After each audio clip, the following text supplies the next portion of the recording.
Marwari media आप देख रहे हैं। आज है 24 दिसंबर रविवार का दिन और हिंदू तिथि मार्गशीर्ष माह की त्रयोदशी है। नजर डालते हैं आज की बड़ी खबरों पर। शुरुआत करते हैं बड़ी खबर के साथ। आम जनता के लिए बड़ी खुशखबरी है। सरकार के बड़े कदम से आम लोगों को बड़ी राहत मिली है। बढ़ती महंगाई के बीच आम जन के लिए राहत भरी खबर आई है। केंद्र सरकार की ओर से खुले बाजार में सस्ते आटे की बिक्री की जा रही है। इससे गेहूं के भाव में करीब 250 रुपए की कमी आई है। आपको याद होगा दीपावली के आसपास आटे का भाव लगातार बढ़ता ही जा रहा था, जिसके बाद केंद्र सरकार ने खुले बाजार में सस्ते आटे की बिक्री शुरू कर दी थी। दरअसल होता क्या है, कोई भी वस्तु जब महंगी होती है तो बड़े व्यापारी उसका स्टॉक कर लेते हैं और मोटा मुनाफा कमाते हैं। लेकिन अब की बार मोदी सरकार ने ऐसा नहीं होने दिया। टमाटर हो या प्याज या चाहे आटा, इनकी जमाखोरी नहीं होने दी और सरकार ने खुद यह चीजें उपलब्ध करवा दी, जिसकी वजह से आम लोगों को बड़ी राहत मिली है, वरना आटे के भाव काफी ऊपर जा सकते थे। आगे बढ़ेंगे। राजस्थान से बड़ी खबर। सरकार बदलने के साथ ही स्वास्थ्य का मॉडल भी बदलने की तैयारी है। पिछली सरकार की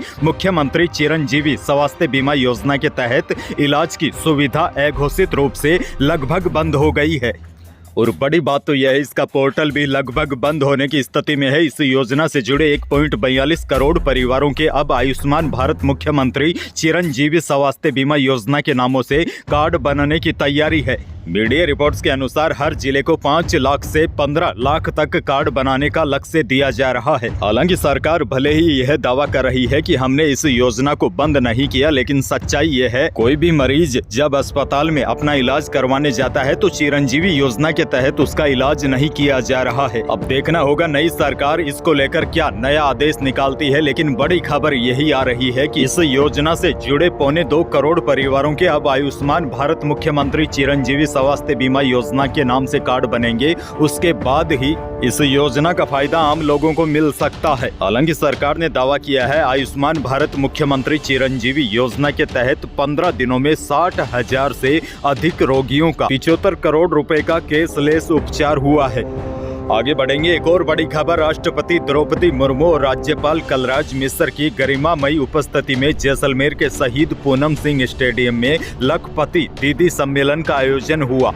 वैसे आपको बता दूं, राजस्थान की 11,24,000 महिलाओं को लखपति दीदी योजना का लाभ मिलेगा। आपको यह भी जानकारी दे दूं, यह लखपति दीदी योजना है क्या। इस योजना के तहत महिलाओं को कौशल प्रशिक्षण प्रदान किया जाएगा ताकि वह प्रति वर्ष 1 लाख रुपए से अधिक कमा सके। वैसे सरकार का लक्ष्य है कि पूरे देश में गांव में 2 करोड़ लखपति दीदी बनाना। दरअसल महिलाओं को प्रशिक्षण दिया जाता है कि ड्रोन कैसे चलाया जाए और प्रशिक्षण में और भी काफी सारे काम सिखाए जाते हैं। महिलाओं को कौशल प्रशिक्षण प्रदान किया जाता है ताकि वह प्रति वर्ष 1 लाख रुपए से अधिक कमा सके। बहरहाल आगे बढ़ेंगे। बड़ी खबर। राजस्थान में बीजेपी सरकार के गठन के बाद अब कर्मचारी चयन बोर्ड भी एक्शन मोड में आ गया है। शिक्षक भर्ती परीक्षा के 58 अभ्यर्थियों को पहले ही बाहर किया जा चुका है। अब बोर्ड ने भविष्य में होने वाली भर्ती परीक्षाओं में नकल रोकने का एक्शन प्लान तैयार किया है। इसके तहत अब अभ्यर्थी आधार या 10वीं की मार्कशीट को आवेदन से लिंक कर भर्ती प्रक्रिया में शामिल हो सकेंगे। दरअसल आपने देखा होगा कई बार डमी अभ्यर्थी पकड़े जाते हैं, यानी कि नाम किसी और का परीक्षा कोई दूसरा व्यक्ति देकर चला जाता है। इन सब को रोकने और पेपर लीक को रोकने के लिए अब बोर्ड भर्ती प्रक्रिया के नियमों में संशोधन करने जा रहा है। आगे बढ़ेंगे। राजस्थान से बड़ी खबर। सरकारी स्कूलों में 9वीं कक्षा की 7,31,163 साइकिलों का वितरण मार्च तक हो पाएगा।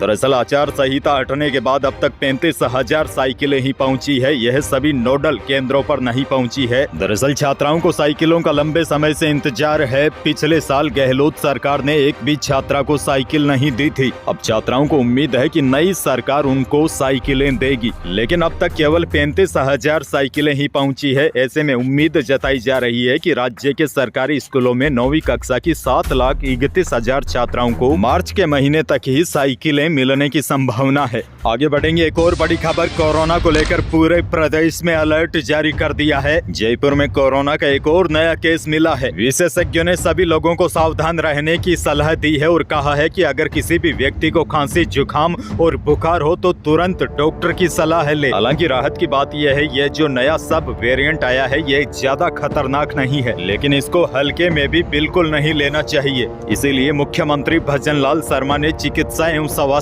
विभाग की बैठक भी ली और कहा कि कोविड के नए वेरिएंट को लेकर सतर्कता बरती जानी चाहिए।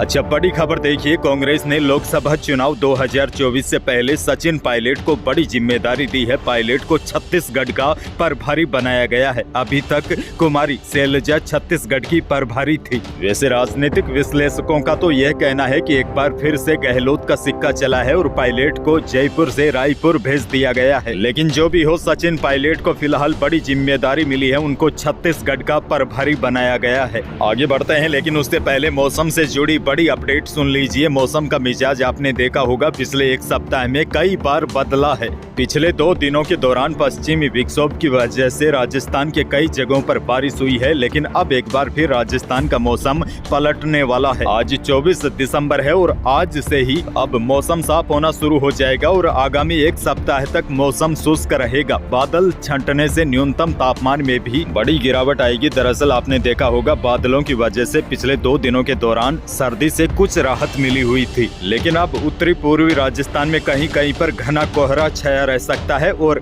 जिन जिलों में बारिश हुई है वहां जबरदस्त ठंड देखने को मिलेगी। बड़ी खबर यह है, आगामी एक सप्ताह तक मौसम शुष्क रहेगा। आगे बढ़ते हैं, एक और बड़ी और आपके लिए बेहद काम की खबर। ठंड के मौसम में छोटी सी गलती आपके लिए भारी पड़ सकती है। दरअसल अपनी 3 माह की बच्ची को ठंड से बचाने के लिए माता पिता ने कमरे में हीटर लगा दिया था। इसके बाद माता और पिता बेटी को बीच में लेकर सो गए। रजाई के नजदीक ही हीटर भी जलाया था, लेकिन उसे सही समय पर बंद नहीं किया था। रात 1 बजे शॉर्ट सर्किट हुआ और रजाई में आग लगी। तीनों जने बुरी तरीके से झुलस गए।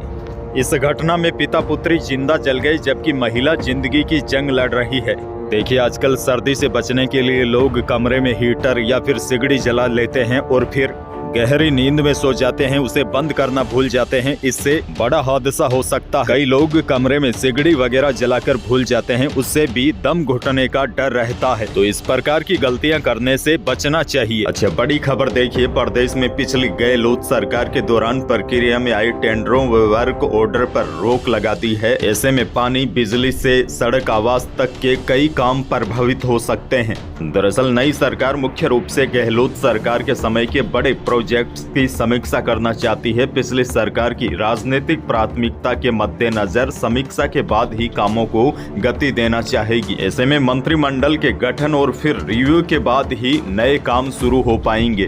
तो यही थी आज की बड़ी और महत्वपूर्ण खबरें। और जो लोग नए हैं उनसे रिक्वेस्ट रहेगी, YouTube चैनल को सब्सक्राइब जरूर कीजिए ताकि आज ही हमारे 5 लाख सब्सक्राइब हो जाए। और मुझे पूरी उम्मीद भी है आज इसे आप पूरा करोगे। बाकी आप कई भाइयों और कई मित्रों का प्यार और सपोर्ट हमेशा से ही बना रहता है, तो उसके लिए भी आपको धन्यवाद।